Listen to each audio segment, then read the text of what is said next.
I made it to the finals of the Modern Challenge on the 20th of October, playing my build of 4-color Keruga Omnath. This video will show gameplay from the top 4 match of that challenge, and I will be giving my commentary for the gameplay of this match. Hope you enjoy the video.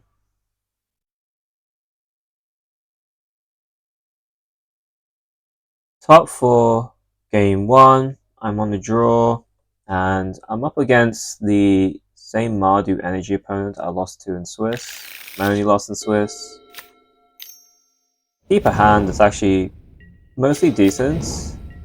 I have a Surveil in the Arid Misa, and I find my 4th land, which is nice.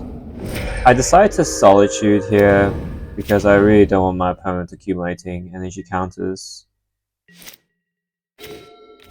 And I pitched it to Ferry because with only black-white available to my opponent on this current board state, I think Bowmasters is a very realistic card to have in their hand. And I shock in the Temple Garden to keep up the Leyline Binding. Now I just wait.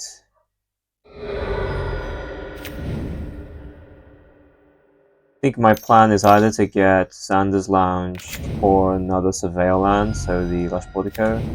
So it'll be the Xander's Lounge here. And I exile the token, cat token, from the Ujani, because I don't want them flipping Ujani here. And I play my ring, because I have the Supreme Boat, which I can play on a later turn. This is also pre-board, so I don't have to play around Sunspine Links suddenly coming onto the boards and then them attacking for game. I lose my ring, but that's okay. It means I don't lose the life, and I actually get to just play the other one. Drew a 3rd ring, which is nice.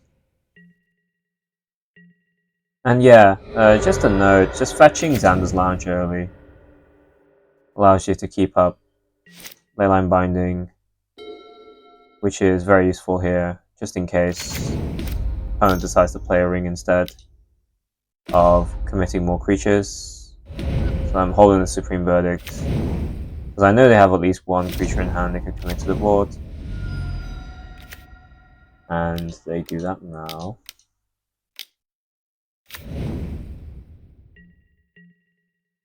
So a nice 3 for 1. Technically the companion's free, so it's really only a 2 for 1.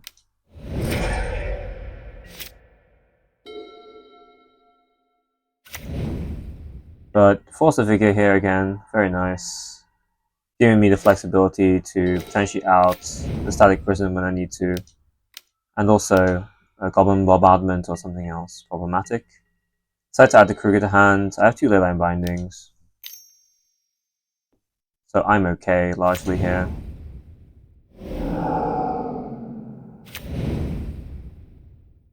I decide to Leyline Binding this Ambraptor that's about to attack with haste, because a really sweet spot is 6 life, so they have 7 mana, and Flage into Flage escape kills me. And I decide to play the Keruga now, because I do have the Leyline Binding at least for the Orcish Bowmasters that could come down. And the Arena of Glory is exerted, so I'm not at risk of, at least on board, Flage into Flage escape. I, again, with the same thing in mind, Leyline Binding the Ambraptor, just keeping myself away from 6 life. And yeah, opponent has the Flage. Luckily I have the Solitude. Been mostly focused on keeping up removal throughout this time and not playing the One Ring, because I don't need to. I'm already quite ahead on cards compared to my opponent. I don't need to expose myself to the life loss if I try and draw more cards from it, and the protection could come up on a later turn. So it's best to hold it. In case anyone was wondering why this ring is still in my hand. Surveil land, dumps a land, and it's safe to go to 1 here because I know my opponent can't make any other play, and I get to attack with Solitude and stabilize my life total. And now I play the ring because I get to hold up a bunch of removal, and opponent only really has 2 cards. They can't really get me, I don't think. Even Sunspine Link. Actually, I incorrectly tapped my land, so Sunspine Links would have got me there.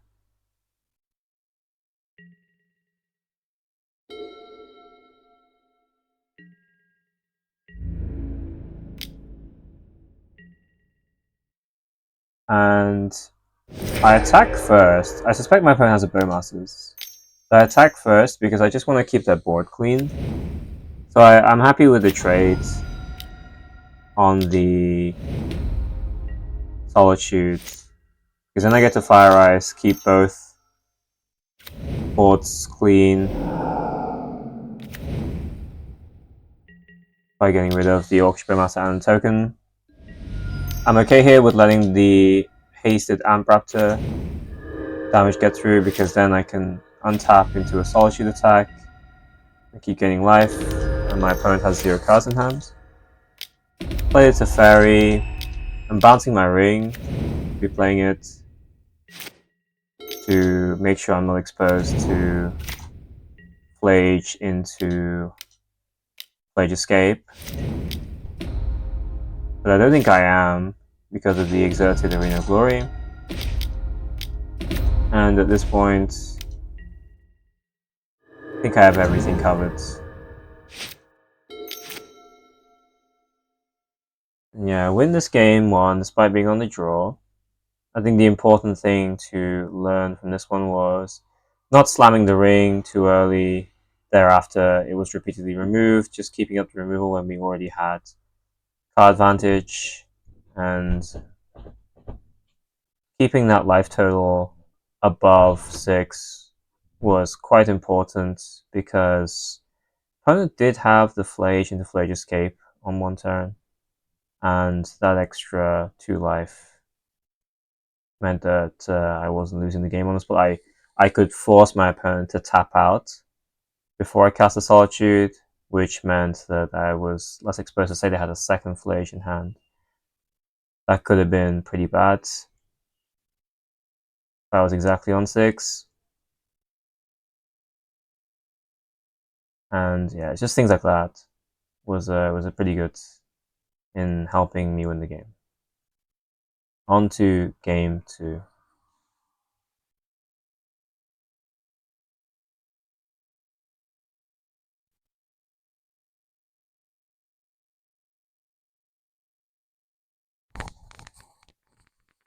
Top 4, game 2. I'm on the draw.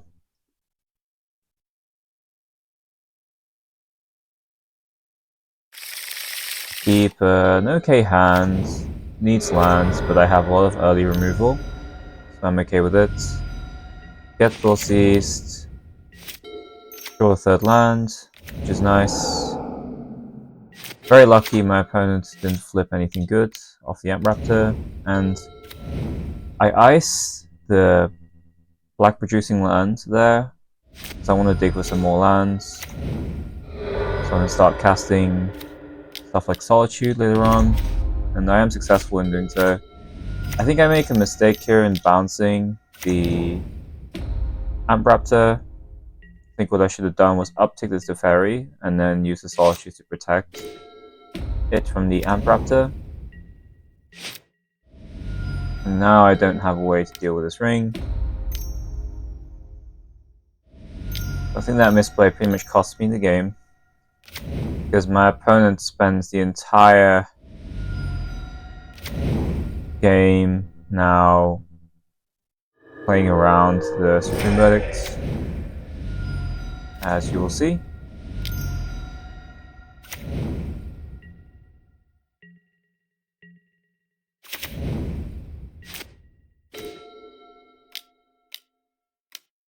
So the obvious play here is kill the Ocelot Prior with the Flage.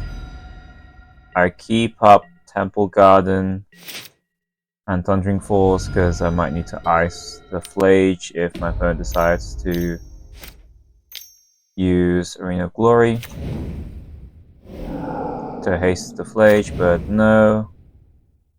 They are pretty much just playing around the Supreme Bird to my hand, so they're not overcommitting anything and just slowly chip-shotting me with the creatures they have now.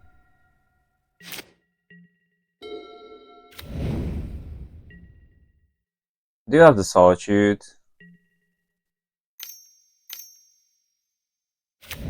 However, this Bowmasters forces me to preempt some interaction with this Fire Ice instead of using the Solitude. So I end up being mana inefficient this way. Yeah, that Soul Seeds just gave my opponent a lot of information to work off, and it puts me in a very awkward position here. Yeah, opponent just plays the ring. Can't really use Supreme Verdict in a profitable way, because all my opponent has is tokens.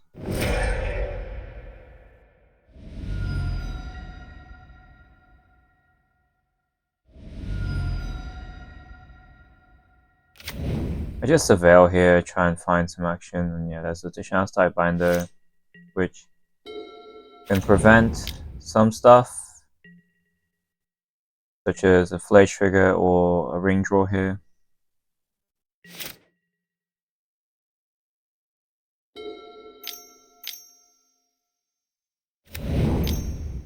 And I scoop to this Thoughtseize. I think I want to conceal what I had.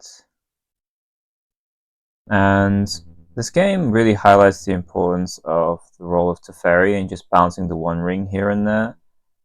It's not a permanent out to the ring, but because I used the bounce of the Teferi much earlier, not on the ring, my opponent was able to draw several cards from the ring at once.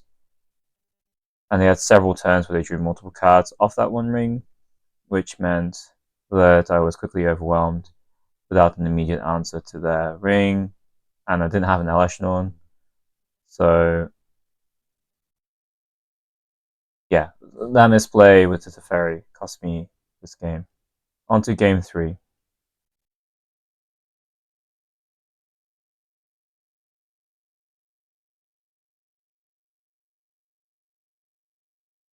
Top 4, game 3, I'm on the play again.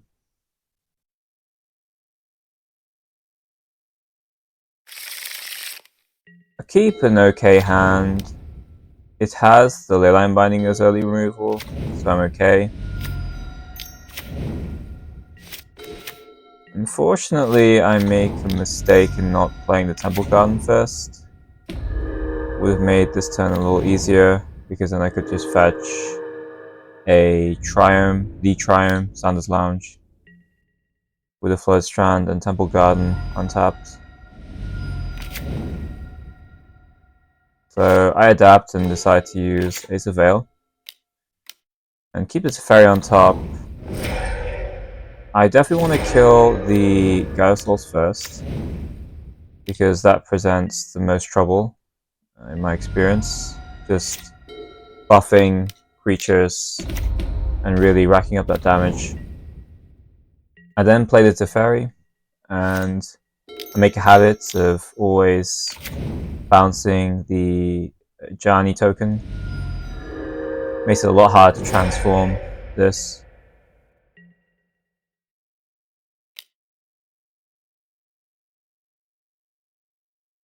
The opponent decides to go face with this Blade, which makes sense because they're going to attack the Teferi of the Gyrosaurs.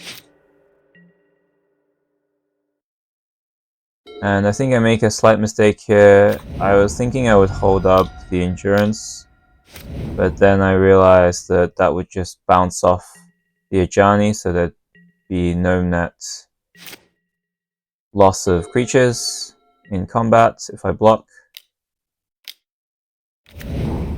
This does leave me a little exposed to the One Ring, because now I have to use my Leyline Binding.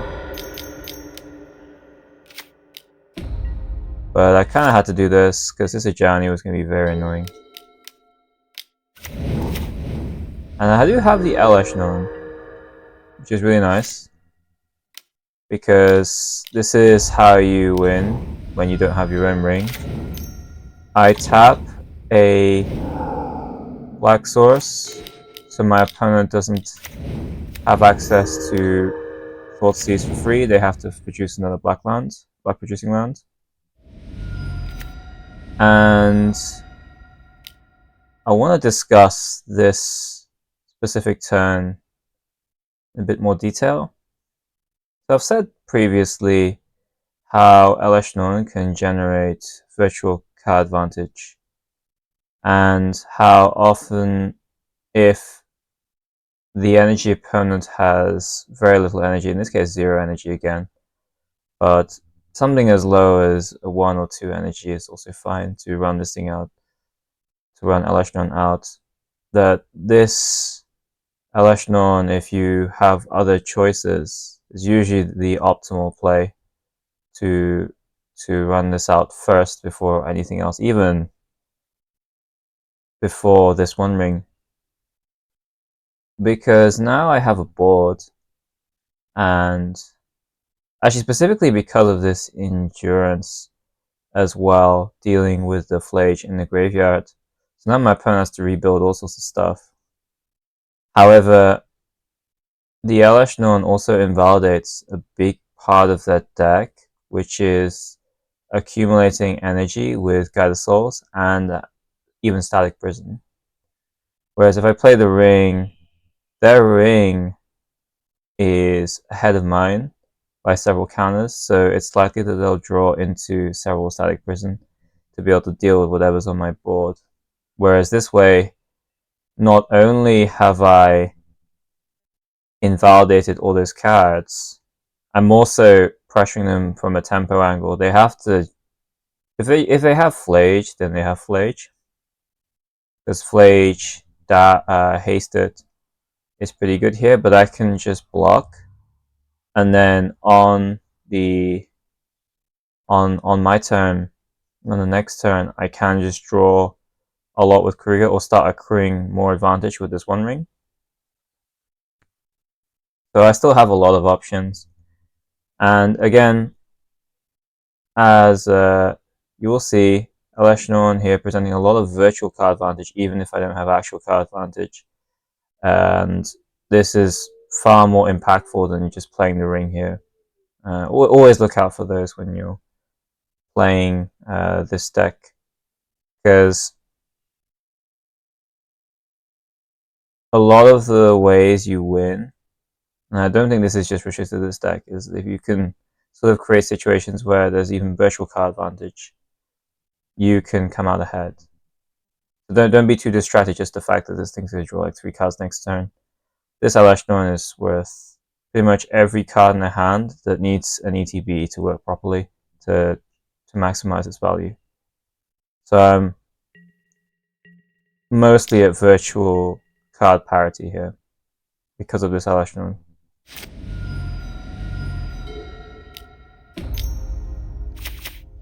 And yeah, stop the Najani, stop the Gasols, trigger, and the Druid of Solitude. I'm definitely slamming that first. I definitely see the Orcish Bowmasters being held up for sure. And I just want to pressure my opponent's left turtle.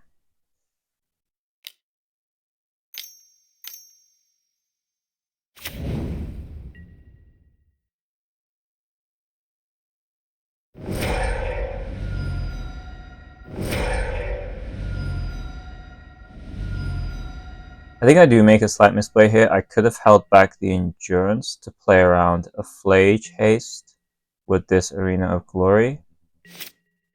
But I was thinking I might as well just push the damage, because even then, I don't mind blocking this Alashnorn. It's done its job. I'm pretty set up with this One Ring and Keruga. So my opponent there forgot that my Alashnorn stops this Flage from being sacrificed, and then proceeds to escape the Flage once they make the mistake.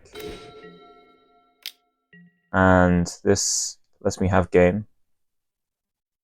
But let's imagine the scenario where my opponent doesn't make that mistake, where they haste the Flage and then they still have 4 mana available. Their best play, the next play, is to play the One Ring. That's the next play.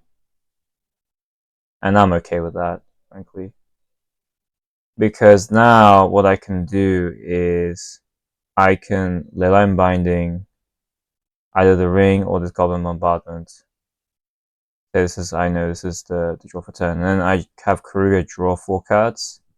So again, I catch up parity again. I think it's most likely I actually Leyline Binding the Flage is still on the board.